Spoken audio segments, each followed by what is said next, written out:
Saint Francis did not pray when the man died. That was what frightened everyone. The brothers were already murmuring psalms when the final breath left the man's body, soft, uneven, and then suddenly gone. One of them reached for the rosary. Another leaned in to close the man's eyes. But Saint Francis raised his hand. "Do not speak," he said. His voice was calm. Too calm. The brothers froze. Francis was not looking at the body. He was staring at the space above it. Something unseen had entered the room, not death, not angels, not light, but a shift. The air felt heavier, as if time itself had slowed. 1 second passed. Then another. Francis' face tightened. His lips parted slightly, as if he were watching something unfold that could not be stopped. "It has already begun," he whispered. A brother swallowed hard. "Father, what has begun?" Francis did not answer. Another second passed. And then another. Francis' eyes filled with tears. Not tears of fear. Not tears of peace. Tears of recognition. "The soul," he said slowly, "has just realized something." The brothers leaned closer. "What does it see?" one asked. Francis shook his head faintly. "It does not see anything yet," he said. "It remembers." The room felt unbearably quiet now. In these first seconds, Francis continued, his voice trembling. "There is no judgment, no voice, no explanation. Only truth." A brother whispered, "Is it afraid?"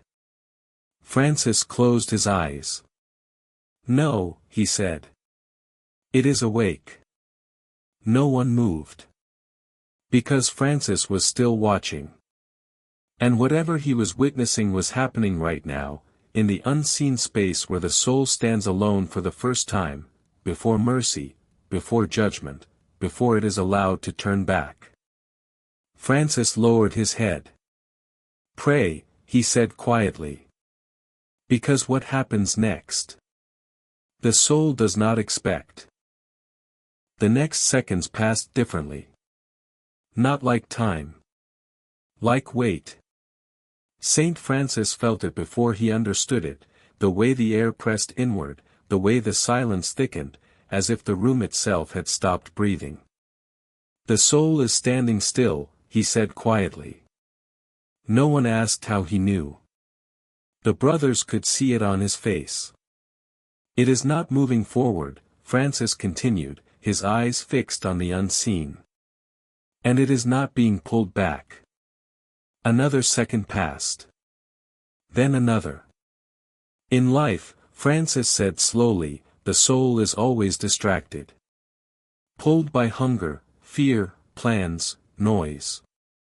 His voice trembled. "But now, there is nothing left to hide behind." A brother whispered, "Is it alone?" Francis nodded once. "Completely." He swallowed hard. "In these first moments," he said, "the soul is shown no visions.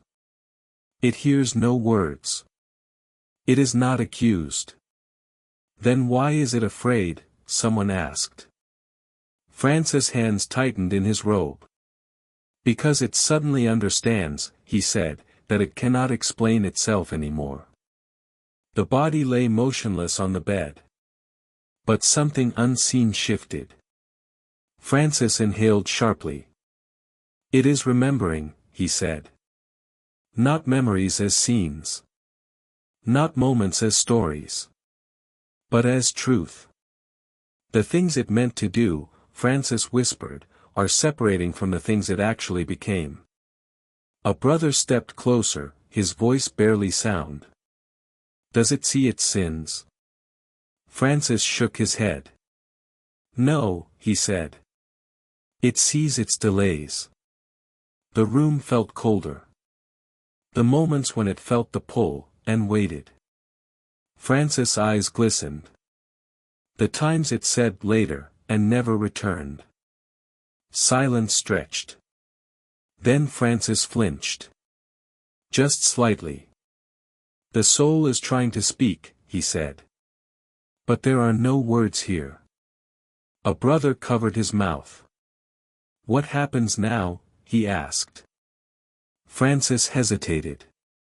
For the first time. It is realizing, he said softly, that mercy was always present. He paused. But it did not always remain. Tears slipped freely down his face now. This is the most painful moment, Francis whispered. Not judgment. Understanding.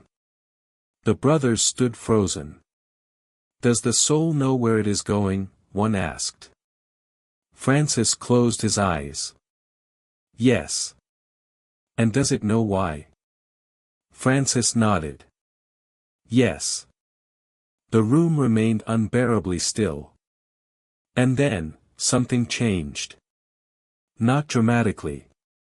Not violently. But decisively. The soul is being allowed to move, Francis said. Not because it asked. But because the moment has ended. He lowered his head. Pray, he said again. Because this passage is brief. And what comes after, he added, his voice barely audible. Depends on what the soul learned in these first seconds. No one spoke. No one moved. Because Saint Francis was still watching. And whatever came next was not something the soul could unlearn. The change came without warning. One moment, the stillness held. The next. It released. Saint Francis drew a sharp breath, as if the air itself had moved through him instead of around him. The soul is no longer alone, he said. The brothers looked at one another. No one asked what had arrived.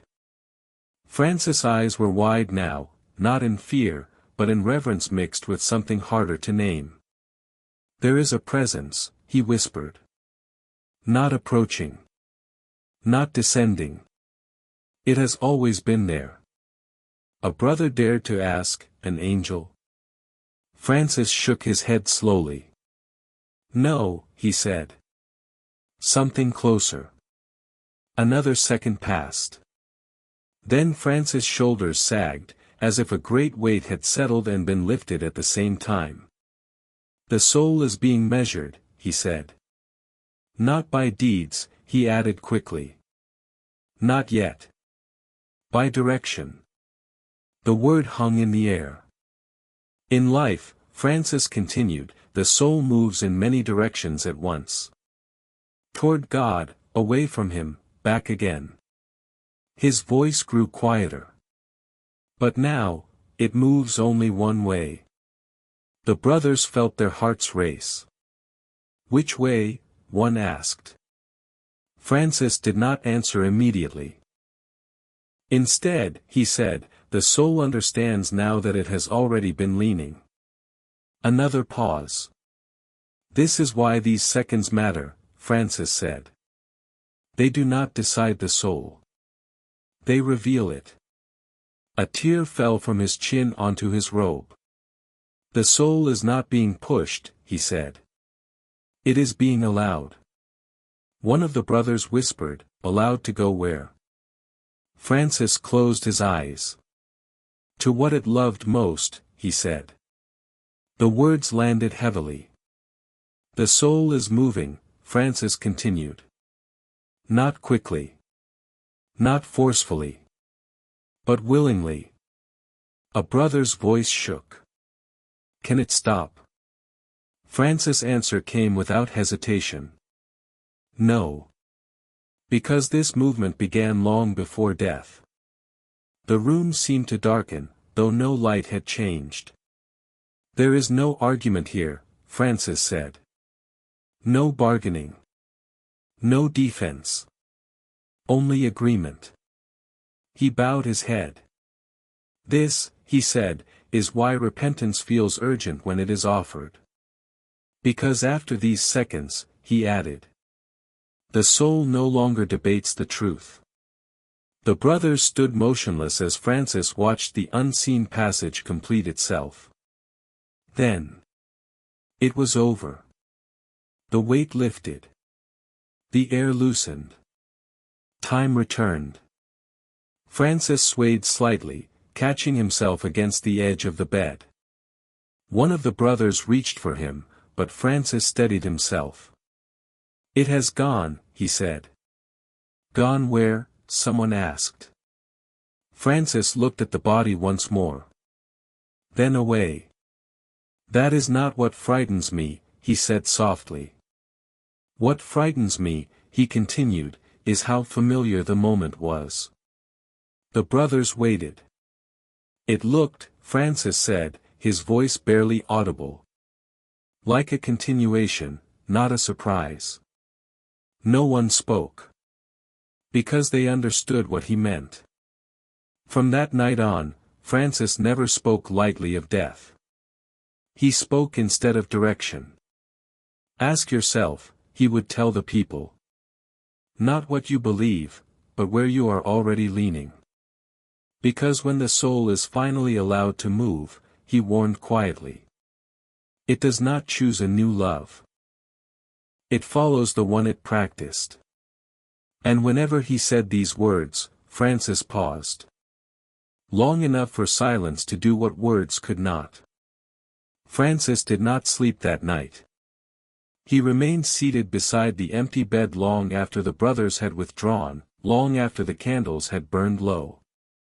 The room felt ordinary again, wood, stone, shadows, yet he knew something irreversible had passed through it. Not death. Understanding. As the first hint of dawn crept through the narrow window, Francis finally spoke, not aloud, but inwardly. Lord, he whispered, why show me this? The answer did not come as a vision. It came as clarity. The living are given time, the voice said, because direction is still changeable.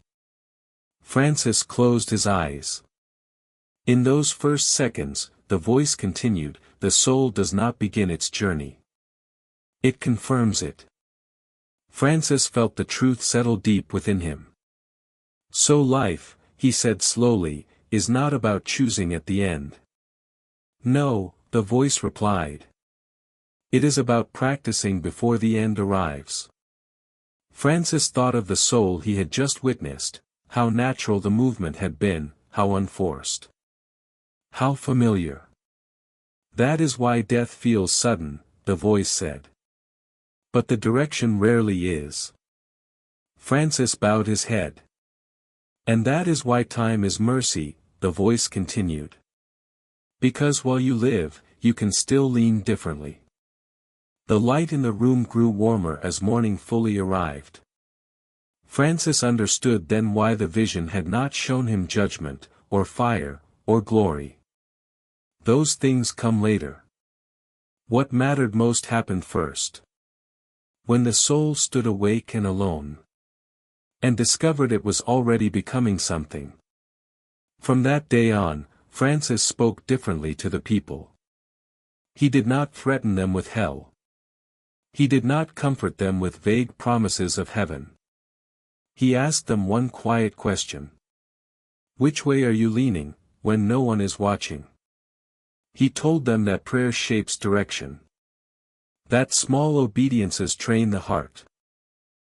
That habits are rehearsals for eternity. And when someone asked him what death would feel like, Francis answered with a sadness that never quite left his eyes. It will feel, he said softly, like continuing what you have been doing all along. On the morning of his own death, Francis was calm. Those beside him noticed he was not afraid. Not because he believed himself perfect. But because he had spent his life turning, little by little, in one direction. When his final breath left him, there was no struggle. Only release. And if what Francis witnessed was true, then in the first silent seconds after his death. His soul did not argue. It did not hesitate. It simply moved toward what it had loved, and practiced, and leaned toward all its life.